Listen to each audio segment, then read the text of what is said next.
Qualquer um que tenha olhado dentro dos olhos de um soldado morrendo em um campo de batalha pensará muito antes de começar uma guerra. Otto von Bismarck, chefe de Estado e primeiro-ministro da Prússia. Fogo!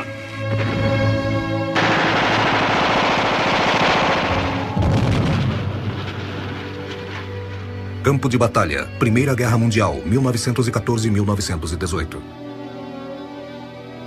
Episódio 2. Estratégia. Agosto de 1914. Primeiro ato. Viva o Exército!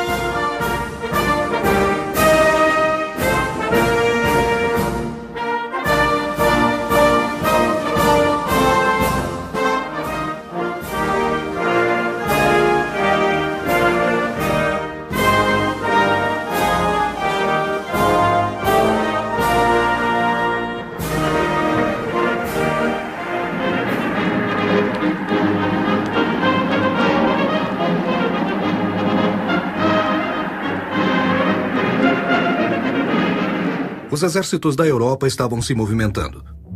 A chegada da guerra foi recebida com enorme entusiasmo nas capitais da Europa. Para cada nação, uma causa estava em jogo. Em São Petersburgo, uma enorme multidão se juntou com bandeiras, faixas, ícones e retratos do czar Nicolas. O imperador Nicolas respondeu aos cantos de seu povo, aparecendo na varanda do palácio sobre o quarteirão. A multidão inteira se ajoelhou e cantou o hino russo. Em Paris, um oficial francês partindo com seu regimento para Verdun escreveu: "O coração de uma grande nação estava batendo, esperando por dias mais longos. Multidões se juntavam na estação.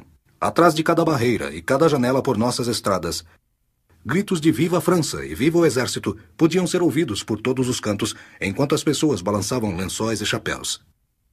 As mulheres lançavam beijos e punhados de flores em nosso comboio. Os homens gritavam adeus e boa sorte. Em um cruzamento de trem, uma jovem mulher ergueu seu bebê em nossa direção, gritando que ele, assim como nós, um dia irá cumprir seu dever. Deve ter sido assim em 1792, quando a alma da França atingiu o ápice de seu melhor período na história."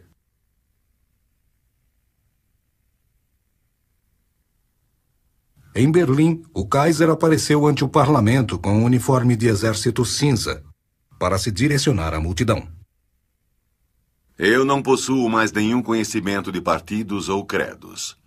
Só conheço os alemães. E em nome deles, eu peço que me deem suas mãos. E não só eles deram as mãos, como também um crédito de guerra de 620 mil marcos. Em Londres, sábado, 1º de agosto, foi um dia quieto para o oficial no principal escritório de recrutamento de Londres. Apenas 8 recrutas se apresentaram como voluntários. Depois veio o domingo, e a segunda-feira era um feriado de agosto. Quando ele voltou ao seu escritório no dia 4 de agosto, a multidão à sua espera era tão densa que levou 20 minutos e a ajuda de 20 policiais para ele chegar à sua mesa. Dali em diante, trabalhou o dia inteiro testando e fazendo o juramento dos recrutas. O sargento perguntou se eu estava disposto a me unir. Eu disse que sim. E ele perguntou: "Quantos anos você tem?" E eu disse 18 anos e 1 mês. Ele disse: "Você quer dizer 19 e 1 mês?" Pensei por um momento e disse: "Sim, senhor." Ele disse: "Está bem. Assine aqui." Ele disse ainda: "Você está ciente de que pode ir para o estrangeiro?" Quando o primeiro apelo do Lord Kitchener saiu para 100 mil novos recrutas, o que se seguiu foi sem fim pela Inglaterra. 100 homens por hora, 3 mil por dia, 6 mil até o primeiro fim da semana da guerra, juntaram-se ao exército. Tantos entraram neste momento que alguns tiveram de ser reprovados. Em Munique, uma multidão se reuniu na Odeonplatz para celebrar a declaração da guerra. No centro da multidão estava um falido artista austríaco chamado Adolf Hitler. Ao deixar a França, ele imediatamente requisitou ao rei da Bavária que permitisse seu voluntariado no exército bávaro. Em Paris, não havia nenhum monarca francês para incentivar os cidadãos. Foi a partida dos regimentos da cidade para as estações de trem que aglomerou as multidões. As linhas de trens partindo de terminais da Europa eram intermináveis. A seção ferroviária do general alemão do Estado-Maior contabilizou para o momento 11.000 trens no período da mobilização. Os pés eram tão importantes quanto os trens em 1914. Patas de cavalos também, pois depois de se reunirem na área de concentração, a cavalaria e a infantaria se organizavam para marchar. Uma divisão de infantaria marchando cobria 22 quilômetros de estrada. E a resistência dos cavalos junto a ela era forçada ao limite na corrida para avançar. O primeiro exército do general von Kluck, na extrema-direita, enfrentou uma marcha de 321 quilômetros da partida para a capital francesa.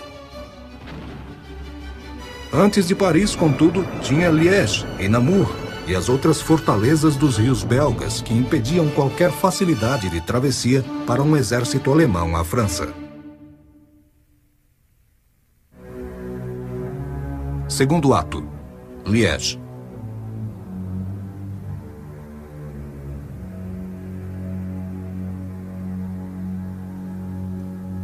A briga era da Áustria, mas a guerra era da Alemanha. A Alemanha atacou primeiro no oeste. Às 5 da manhã, no dia 4 de agosto, a cavalaria alemã cruzou a fronteira da Bélgica. A invasão da Bélgica foi uma exigência do Plano Schlieffen. O objetivo principal do Plano Schlieffen era o de possibilitar que a Alemanha conseguisse enfrentar com sucesso o pesadelo estratégico de uma guerra de duas frentes contra a Rússia e a França. Schlieffen estimava que se a Alemanha fosse enfrentar a França e a Rússia, a segunda seria mais devagar para mobilizar e organizar, dando à Alemanha uma margem de umas 6 semanas para derrotar a França através de uma campanha rápida e massiva. Assim que a França estivesse derrotada, a Alemanha poderia transferir suas forças para o leste e enfrentar a força esmagadora da Rússia. Mas havia um perigo. As fortalezas através da fronteira nordeste da França podiam fatalmente atrasar a ofensiva relâmpago do exército alemão no oeste. Talvez até parando-a de vez. De acordo com isso, Schlieffen resolveu que as forças alemãs deveriam entrar pela Bélgica, atropelando a sua neutralidade antes de entrar pelo noroeste da França. O papel principal foi dado a 5 exércitos organizados entre Metz e a Holanda, totalizando 35 corporações. As forças mais poderosas foram alocadas na extrema asa direita da ofensiva. Um destes exércitos era para dar a volta por sobre o oeste de Paris, na ala externa desta enorme manobra que tinha a intenção de surpreender os exércitos franceses por trás antes de encurralá-los contra sua própria fronteira. Esperava-se que a operação durasse 40 dias. As mudanças no plano Schlieffen feitas por Moltke ditaram que a asa direita dos exércitos alemães deveria passar pelo espaço Meuse entre a Holanda e a Ardennes, um corredor estreito dominado por Liège. A falha na captura de Liège e suas 12 fortalezas rapidamente quebrariam o complexo cronograma alemão do começo da campanha. A força dos fortes belgas alarmou Schlieffen e seus sucessores de Estado. Eles eram imensamente fortes subterraneamente e bem controlados, rodeados por uma vala de 9 metros de profundidade. Suas duras camadas teriam de ser rapidamente destruídas por artilharia pesada, pois um atraso nos cruzamentos de Meuse colocaria em jogo a suave evolução do plano Schlieffen. Não existia nenhuma arma pesada o suficiente para o trabalho na época da aposentadoria de Schlieffen em 1906. Até 1909, entretanto, Krupp produziu um protótipo do Howitzer 420 mm.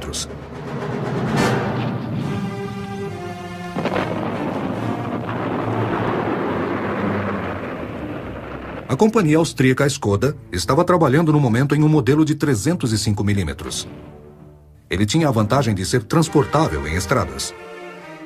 O Krupp Howitzer, em sua forma original, tinha de ser transportado por ferrovia e encaixada para uso em uma estrutura especial. A Áustria emprestou para a Alemanha vários de seus canhões 305 mm. Apenas 5 dos canhões Krupp de ferrovias e 2 dos novos transportáveis via estrada haviam sido terminados até agosto de 1914. Mas Liège tinha que ser tomada. A urgência era tanta que o plano de guerra alemão fez com que uma missão especial do 2º Exército tivesse que ser abandonada. Comandada pelo general Otto von Emich, sua linha de partida foi desenhada entre Aachen e Eupen, no norte do estreito corredor do território francês, entre a Holanda e Luxemburgo. O tempo estimado para a missão era de 48 horas. Era esperado pelos alemães que os belgas não resistiriam a uma invasão, ou se sim, esta resistência seria facilmente superada. Ambas as expectativas se provaram erradas. Uma das cláusulas do juramento feito pelo soberano belga ao assumir o trono o obrigava a proteger seu território. O rei Albert I da Bélgica era um homem que cumpria as responsabilidades. O ultimato alemão, supostamente alegando a intenção francesa de violar o território belga, foi enviado na noite de domingo, 2 de agosto. O chefe do Estado, o general Antonin de Sellier, confessou a fraqueza do exército e defendeu a retirada para o rio Veppe, fora de Bruxelas. O subchefe demandou um ataque esmagador na Alemanha. Mandem-nos de volta para onde eles pertencem. Essa fantasia foi rejeitada. Assim como o derrotismo de Sellier. Eventualmente, concordaram com um terceiro plano. A Bélgica não apelaria para a assistência francesa ou britânica até que seu território estivesse fisicamente violado. A resposta belga para um ultimato alemão viria às 7 horas da manhã do dia 3 de agosto. Mais tarde naquela noite, o Kaiser enviou um apelo pessoal a Albert, declarando suas intenções amigáveis e apelando para a compulsão do momento, como justificativa pela invasão que estava prestes a começar. Em seu recebimento, o rei belga teve a sua primeira explosão. Ele pensa que sou o quê? Ele imediatamente deu ordens para a destruição das pontes sobre o Meuse e Liège e das pontes férreas dos túneis com as fronteiras com Luxemburgo. O exército belga era fraco, mas estava disposto a lutar por trás de seus poderosos fortes e de suas defesas construídas rapidamente.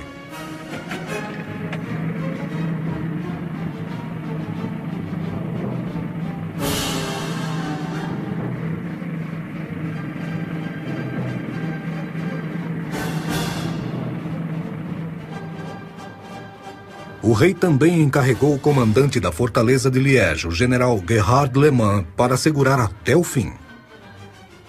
Lehmann era um homem de honra e, apesar de sua idade avançada, tinha muita coragem.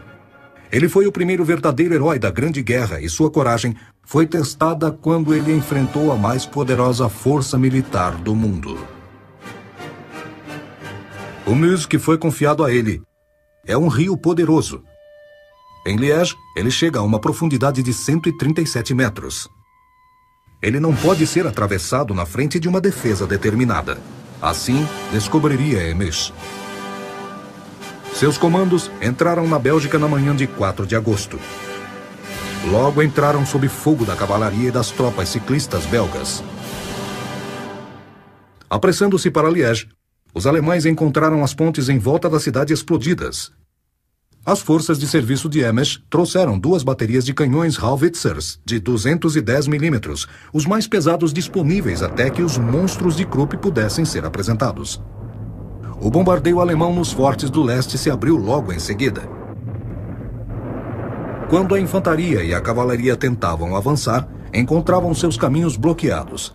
As tropas nos fortes devolviam fogo constante, enquanto as tropas intermediárias nas trincheiras lutavam corajosamente sempre que os alemães tentavam penetrar a linha. No decorrer da noite de 5 de agosto, as baixas alemãs se amontoavam. Na manhã de 6 de agosto, o oficial Erich Ludendorff, o general de ligação entre o 2º Exército e os comandos de Emich, se dirigiam para a batalha e descobriram que o comandante da 14ª Brigada tinha sido morto. Instantaneamente, assumindo a vaga, Ludendorff lutou com seus novos comandados em um alto ponto de onde se avistava Liège. Grande em físico e personalidade, ele decidiu na manhã de 7 de agosto lançar a 14ª Brigada para o centro de Liège. Dirigiu-se aos portões da velha cidadela e bateu na porta com o punho de sua espada. Eu cheguei. Nenhum soldado alemão foi visto. E a cidadela ainda estava nas mãos do inimigo. Bati nos portões que estavam trancados. Eles estavam abertos por dentro. As poucas centenas de belgas que estavam lá se renderam às minhas ordens. A rendição das tropas lhe deu o domínio da cidade. Ele decidiu rapidamente retornar a Aachen e apressar o segundo exército para completar seu sucesso. O primeiro canhão Krupp de 420 mm, transportável por estrada, chegou às proximidades do Forte Pontice no dia 12 de agosto. A tropa se posicionou a 270 metros de distância, enquanto o canhão era disparado eletronicamente. 60 segundos passaram. O tempo necessário para a cápsula atravessar sua trajetória de 4.000 metros. E todos escutaram a informação do nosso comandante de bateria pelo telefone. A primeira das cápsulas, com um fusível para explodir somente depois da penetração da camada de proteção do forte, não foi longe. A oitava acertou o alvo. Até o 12:30, o Forte Pontice estava destruído e se rendeu. O fogo então se virou para o Forte Hamburg, que se rendeu às 5:30. O Forte Schottfontein se destruiu pela explosão do seu armazém às 9 horas. No dia 14 de agosto foi a vez do Forte Liers, às 9:40, e Fleron, às 9:45. Finalmente, no dia 15 de agosto, os Howitzers reduziram o Forte Lausanne, onde o general Le Mans tinha reposicionado seu quartel-general 9 dias antes. Após 140 minutos de bombardeio, o armazém foi penetrado e a fortaleza destruída. O concreto se transformou em ruína e a carne humana em polpa de sangue.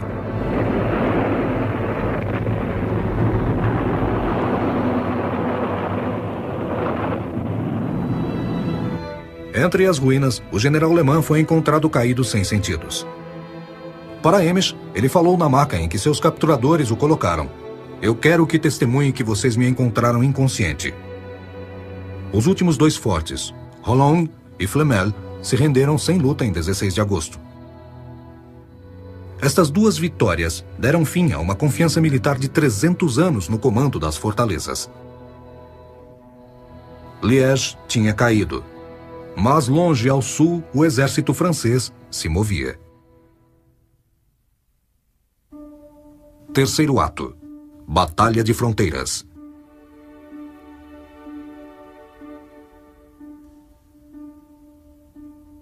Os franceses também tinham um plano, simples e direto ao ponto. Quaisquer que sejam as circunstâncias, é a intenção do comandante e do chefe avançar. Todas as forças unidas para atacar os exércitos alemães. Quaisquer que fossem as circunstâncias, o exército francês iria avançar.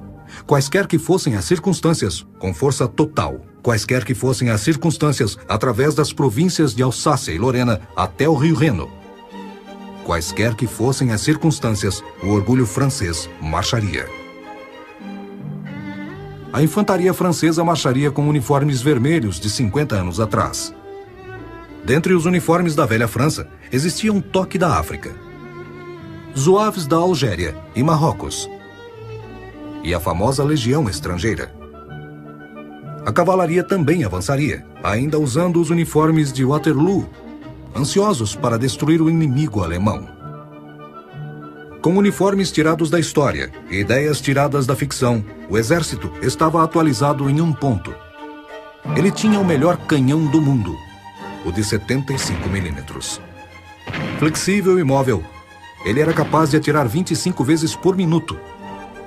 E o exército francês o tinha em grande número. Os dois maiores poderes da Europa estavam prontos para se enfrentar. O plano de guerra francês 17 foi testado pela primeira vez em 6 de agosto, quando a Corporação 7 do general Bonneau avançou para as grandes montanhas do norte da Alsácia. O exército francês foi capaz de retomar Mulhausen, e pela primeira vez em 44 anos, ela novamente se tornou Mulhouse. Bonneau logo foi obrigado por tropas alemãs de Estrasburgo a se retirar do poder, e Mulhouse se tornou novamente Mulhausen. Os franceses se retiraram com tanta pressa que tivemos que correr atrás deles. Primeiro, achamos cobertores franceses que os soldados jogaram fora. Depois, achamos casacos franceses. Achamos sacos de dormir dos franceses. E depois, nós encontramos sacos cheios de munição. Finalmente, escondidos em celeiros ou sentados na beira da estrada, encontramos os exaustos soldados franceses. No dia 14 de agosto, Joffre ordenou que o exército de Alsácia, sob o comando do general Poe, tentasse novamente. Mais uma vez, Mulhausen se tornou uma cidade francesa e, em questão de horas, voltou a ter seu nome alemão. Conforme as ameaças aos aliados se desenvolviam, Joffre tinha que retirar a formação de Poe para usá-la em outro lugar. Mulhausen continuaria nas mãos da Alemanha em um futuro próximo. Estes primeiros movimentos deixaram os franceses com apenas um pedaço da Alsácia aos pés das colinas de Vosges, no leste. A investida principal em Lorena pelo primeiro exército de Dubail e do segundo exército de Castelnau também começaram no dia 14 de agosto. Os franceses avançaram como libertadores e não conquistadores. O encarregado pelo vasto exército do Kaiser era um homem de nervos instáveis. O general Moltke era culto, pensativo, homem de razão, mas era também um doente. Um homem incerto. Agora, quando os franceses estavam prestes a avançar mais uma vez na Alsácia e lançar uma grande ofensiva em Lorena, as indecisões de von Moltke cresceram dentro dele. As ambições de outros generais também entraram em jogo. Quando o príncipe Rupert da Bavária propôs um contra-ataque com o seu 6º exército e com o 7º exército de von Herringen, Moltke, seduzido pela perspectiva de envolver as alas francesas, os deixou prosseguir. As ações subsequentes em Sarrebourg e Morhange, no dia 29 de agosto, rapidamente revelaram que, para a infantaria francesa, o espírito ofensivo não triunfaria sozinho sobre artilharia moderna e metralhadoras. Tendo subestimado a extensão do número de reservistas alemães, e ainda não sabendo o verdadeiro compartimento da passagem alemã pela Bélgica, Joffre subjugou a força do centro alemão. Ordenou que avançassem ao nordeste para Ardennes.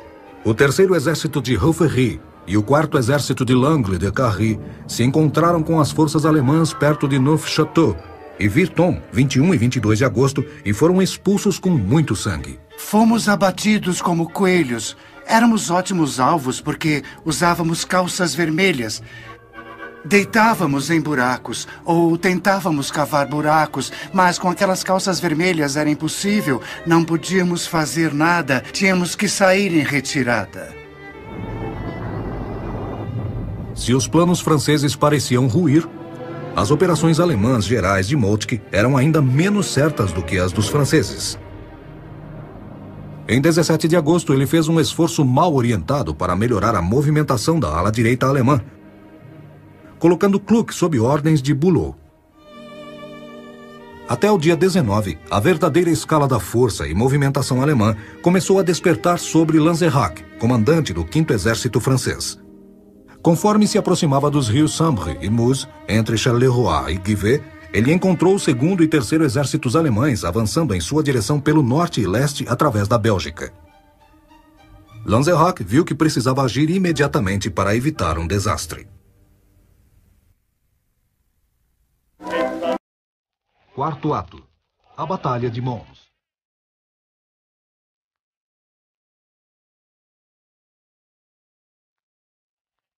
Quando Lanzerac percebeu o perigo que corria a força expedicionária britânica, sob comando do Marechal Sir John French, atingiu a região de Maubeuge-le-Cateau, à esquerda dos aliados.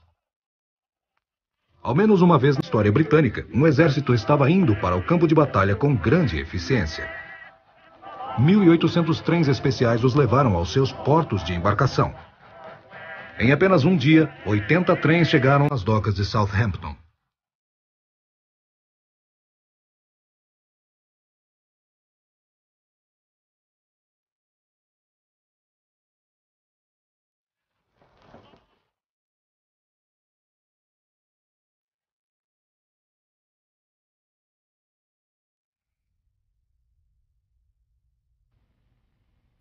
Uma média de 50 mil toneladas de embarcações por dia, seguras e desimpedidas, protegidas pela Marinha Real que levou a força expedicionária para a França. Os desembarques na França começaram em profundo segredo no dia 7 de agosto.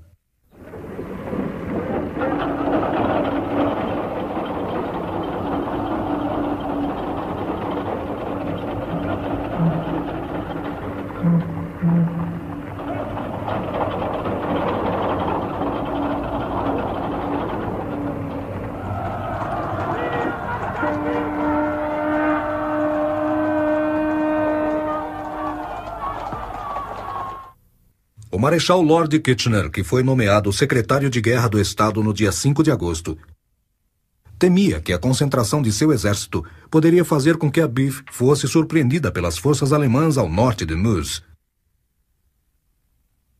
Ele não podia mudar a área da reunião, mas ao ver uma ameaça de invasão alemã, o fez atrasar 2 embarcações de 2 divisões regulares. Portanto, no começo da campanha, o volátil Sir John French só tinha 4 divisões a pé e 1 de cavalaria em suas mãos. Seus problemas e seu temperamento pioraram quando o comandante da Corporação 2, Grierson, sofreu um ataque cardíaco fatal e Kitchener o substituiu pelo general Sir Horace Smith Dorrien, com quem as relações com a França sempre foram tensas.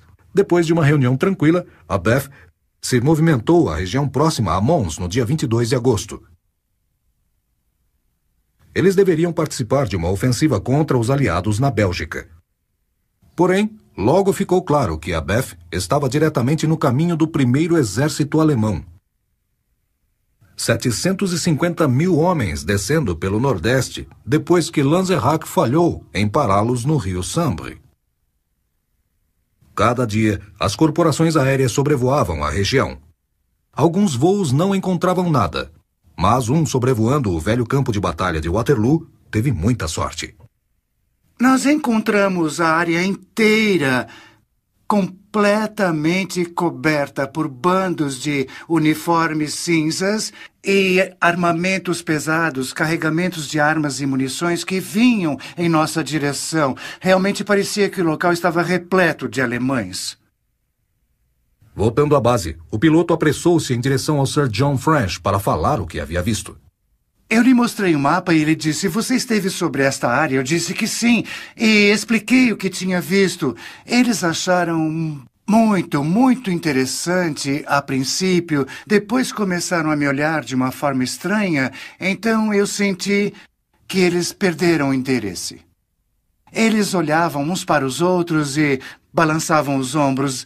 Então French se virou para mim e disse, isto é muito interessante. Me fale tudo sobre um avião. O que você pode fazer nele? Não é perigoso? Não faz frio? Você pode ver alguma coisa? O que faz se o seu motor parar? E todo esse tipo de pergunta. Eu não conseguia fazê-lo entender. Não conseguia. Porque, obviamente, ele não estava interessado. Eu tentei mais uma vez, ele olhou para mim. Sim, isto é muito interessante, mas nossa informação prova que você pode estar enganado. Você não pode ter visto tanto quanto está dizendo que viu. Eu posso entender que você possa ter imaginado isso, mas este não é o caso. Mesmo com sua posição exposta e com o exército alemão caminhando, Sir John prometeu cobrir a área que Lanzerak deixou, ficando em Mons por 24 horas. Não haveria nenhuma grande ofensiva. O exército britânico estava chegando. A segunda corporação se pôs em linha no canal Mons-Conde e numa pequena colina ao redor da cidade, enquanto o primeiro exército do tenente-general Sir Douglas Haig estava à sua direita. Por um tempo, Kluck não sabia da organização britânica em seu eixo de avanço.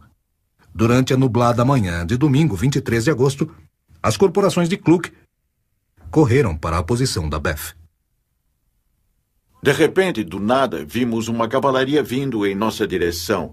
Ela veio pela nossa ala direita. Eu pensei, meu Deus, são os alemães. E então começamos a atirar imediatamente e eles ficaram a uns 270 metros das armas e não enfrentaram. Às 9 horas, os dois lados estavam lutando. Os alemães fizeram uma sucessão de ataques mal orientados contra a posição de Smith Dorrien na colina e ao redor do canal. Os britânicos logo se deram conta do poder e precisão da artilharia alemã. Estávamos nas trincheiras esperando por eles, mas não esperávamos nada como o estouro que nos atingiu. Logo começou a chover balas e estilhaços do céu. Eu vi estilhaços voando à minha direita e esquerda. Vi muitos bons camaradas morrerem. A infantaria avançou em blocos sólidos, indo em direção do canal e seus cruzamentos. A incomparável mosquetaria da BEF diminuiu muito a densa formação alemã. Eles estavam em blocos sólidos, no horizonte. Não tinha como não acertá-los. Ficamos em nossas trincheiras, sem nenhum barulho ou sinal. Eles chegavam cada vez mais perto. Então nossos oficiais deram a ordem.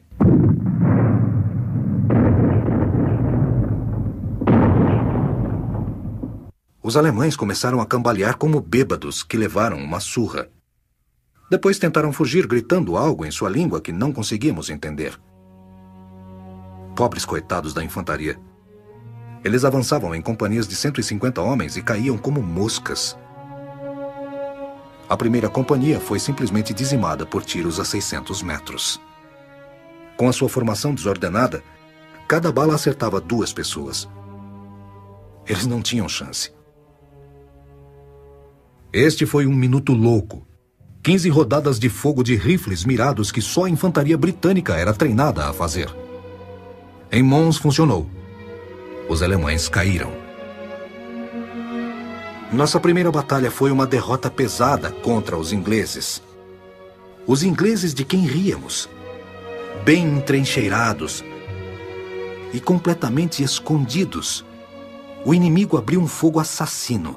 Os feridos aumentaram e as investidas diminuíram. Com grandes perdas, o ataque chegou ao fim. Tudo foi em vão. Na ala esquerda, a pressão alemã começou a aumentar. O 5º Exército francês estava recuando, expondo os britânicos. Embora a primeira corporação de Haig não estivesse muito pressionada, as tropas de Smith Dorrien se mantiveram até a tarde, quando a implacável pressão alemã e sua superioridade numérica finalmente dividiram os ingleses. As ordens eram para recuar. A retirada de Mons tinha começado.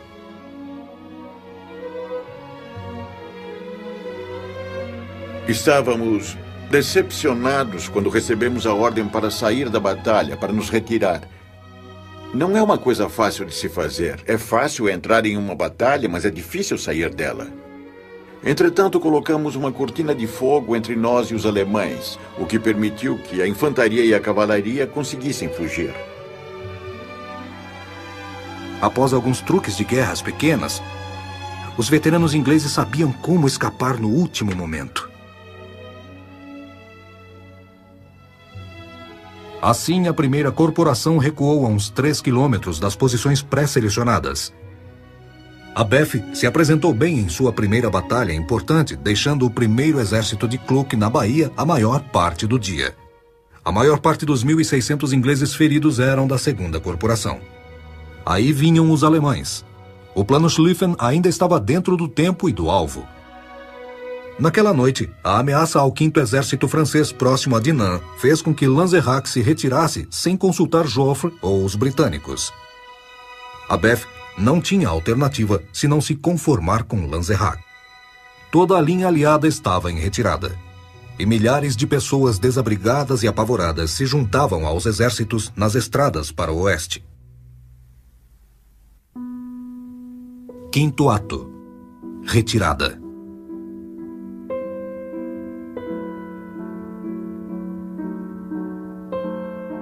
Em menos de um mês de guerra, as tropas aliadas estavam em retirada em todos os lugares. Cada uma trazia novos desencorajamentos. Para a maior parte, estavam recuando ordenadamente, organizando operações traseiras para cobrir a retirada e fazendo ataques quase suicidas quando encurralados. Com os alemães sempre pressionando e com o plano 17 em pedaços, o impaciente Joffre fez a sua vontade prevalecer diante de todo o fronte. No dia 24 de agosto, Joffre tomou uma decisão que mudou a história. Recusando abandonar qualquer pensamento de ofensiva, ele criou um 6º exército, comandado pelo general Montgomery, na esquerda ameaçada dos aliados. Fez isso tranquilizando tropas de suas próprias reservas e tomando para si a direita francesa. Em 26 de agosto, Joffre foi à segunda reunião com Sir John French. A cena foi testemunhada por um jovem oficial, Tenente Spears. Joffre começou a explicar o propósito de uma ordem de extrema importância. Enquanto fazia isso, entrou Lanrezac. Então Joffre explicou sua ordem e Sir John disse: "E esta ordem? Não vi nenhuma ordem." Então o general Wilson, chefe do Estado-Maior, disse que foi recebida durante a noite, mas ainda não haviam lidado com ela. Não havia sido traduzida. Quando Joffre percebeu que as suas ordens não foram recebidas e lidas pelos ingleses, ele parecia estar completamente desencorajado. Foi a única vez que pareceu que ele havia perdido o coração. Estava completamente vazio. Este foi um momento constrangedor para o general Joffre. Quando deixei o quartel-general inglês aquela tarde, levei comigo uma impressão de fragilidade de nossa extrema esquerda. Me perguntava se ela conseguiria aguentar o suficiente para que eu pudesse reagrupar as nossas forças. Se esta manobra era tão dividida, 2 condições essenciais teriam que acontecer. Primeiro, nosso primeiro e segundo exércitos teriam que interromper suas retiradas com ofensivas parciais e contra-ataques para me dar tempo de reunir um novo exército à nossa esquerda. Segundo, os ingleses teriam que resistir lentamente a um tênue campo de rendição. Isso era exatamente o que as forças inglesas de Smith-Dorrien estavam prestes a fazer em Le Cateau. A calma de Joffre e sua aproximação racional sob pressão estavam em total contraste com o crescente nervosismo de seu oponente Moltke. O chefe do Estado-Maior alemão permitia oportunidades de operações das frotas para despistar sobre o alvo estratégico original. A maravilhosa perspectiva de conseguir um cerco duplo aos exércitos aliados já o levara a mandar os comandantes da ala esquerda à morte. No dia 23 de agosto, ele desmantelou o Plano Schlieffen, liberando 2 corporações da ala-chave da direita para ajudar a bloquear o avanço russo no leste da Prússia. Estas formações também foram separadas para lidar com várias fortalezas. Os 3 exércitos alemães da ala direita perderam até agora mais de 1/4 de sua força e ainda não concluíram sua missão principal. Para as tropas aliadas e alemãs que tinham que marchar 32 quilômetros por dia no calor de agosto, a sede, a fadiga, a fome e as bolhas nos pés eram mais preocupantes do que o grande plano de seus comandantes. Após a Batalha de Mons, as 2 corporações da BEF ficaram separadas pela floresta de Mormal. No dia 26 de agosto, o aniversário da lendária vitória inglesa na Batalha de Crécy, Smith-Dorrien julgou que os alemães estavam tão próximos à segunda corporação que não podiam se livrar sem lutar em mais uma batalha. Contrário aos desejos de Sir John French, ele conduziu uma ação de retenção em Le Cateau, onde os alemães novamente sofreram frente ao fogo concentrado das espingardas da BEF. Eles saíram como uma torcida de futebol saindo do estádio. Vieram marchando, atirando com seus rifles na altura dos quadris. Eles não tinham ideia. A cavalaria e a artilharia descarregaram contra o inimigo avançando. Mas a infantaria foi infestada pelas linhas alemãs. Ainda assim, os ingleses se mantiveram. Mais uma vez, os rifles ingleses tinham alvos muito fáceis.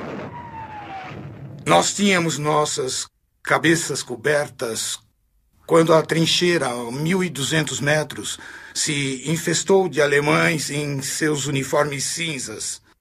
Eles avançaram e nós recebemos a ordem de atirar rápido. Era uma distância de 1.200 metros longe para um rifle, mas atiramos 15 vezes por minuto nesses alemães avançando, e eles se dividiram em grupos menores de 6 ou 8, se espalhando por toda a plantação de milho. Enquanto nós atirávamos, eles se escondiam por trás das espigas de milho. A infantaria inglesa endureceu mais uma vez. As horas da manhã passaram devagar conforme cada vez mais alemães entravam na luta. As últimas reservas inglesas foram encaminhadas para encontrar este novo perigo. Estávamos na reserva. A brigada estava formada e as ordens eram para que fôssemos para a ala esquerda da linha.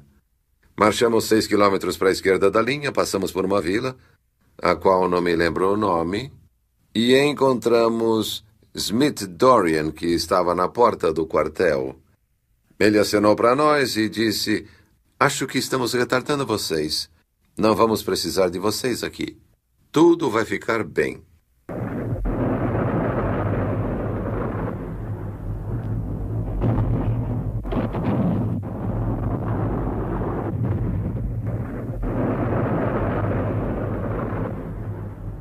As baterias expostas da artilharia da direita perderam muito aquela manhã. Homens nervosos na linha de batalha, sofrendo com o calor, começaram a debandar da batalha. Era hora de ir embora, se possível. O maior problema era remover os canhões. As carretas dos canhões estavam esmagadas na colina. Homens e cavalos mortos por todas as partes. As equipes que ficavam se lançavam através dessas infantarias cambaleantes. Conforme entravam na divisão do inimigo, foram atingidos por um furacão de balas e estilhaços de metralhadoras. Mas mesmo assim continuaram. O oficial encarregado da equipe foi morto. Muitos de uma equipe foram mortos antes de atingir sua posição. Mas 2 canhões da 122ª Artilharia foram levados por sorte. Um terceiro foi engatado, mas os cavalos logo caíram. O resto sobrou para os alemães. Incrivelmente, as 3 divisões de Smith Dorian fugiram, e os alemães não faziam ideia de para onde eles tinham ido. Foi a primeira batalha de verdade do exército inglês, e o preço dela foi considerável. As 2 corporações perderam 7.182 oficiais e homens e 38 canhões.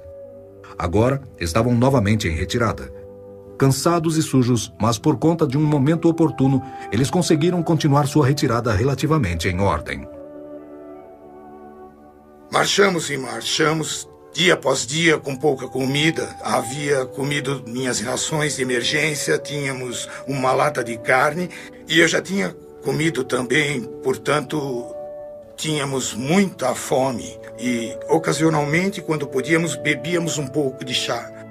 E marchamos por uma floresta muito fria e úmida. Certamente era um frio terrível nesta floresta.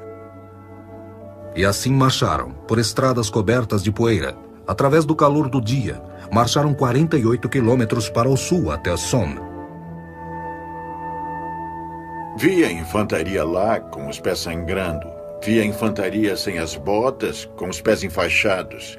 Vi homens que choravam e perguntavam: por que não podemos lutar? Por que não nos deixa lutar?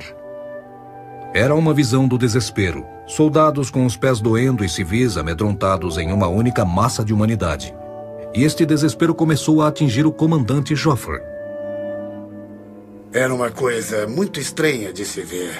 Um único homem, exercendo sua vontade sobre uma massa de quase 1 milhão de homens, tentando satisfazer os requisitos políticos de seu próprio governo e do governo britânico, enfrentando uma situação catastrófica, sem levantar a voz ou reclamar. A relação forçada de Smith Dorian com Sir John Fresh deteriorou muito após Le Cateau. Ainda, as 2 corporações atingiram seus objetivos, pois não apenas levaram os alemães a respeitarem a força britânica, mas também intimidou Kluck quanto a uma perseguição imediata. Além disso, a conclusão errada de Kluck de que a BEF recuava a sudoeste ao invés do sul deram às formações britânicas um espaço para respirar, permitindo que recuassem sem serem molestadas pelos próximos dias. O adiamento não tirava a tristeza de Sir John. Sentindo-se desapontado pelos franceses e triste pelas baixas da BEF, ele agora acreditava que só poderia salvar a força expedicionária tirando-a das linhas aliadas de batalha e repousando atrás do rio Sena. Levou a intervenção pessoal de Kitchener em uma visita rapidamente arranjada para a França no dia 10 de setembro para prevenir que Sir John seguisse este percurso. Mas mesmo com a intervenção de Kitchener e o comportamento tranquilo de Joffre, ainda parecia que a única coisa que poderia salvar os aliados no oeste era um milagre.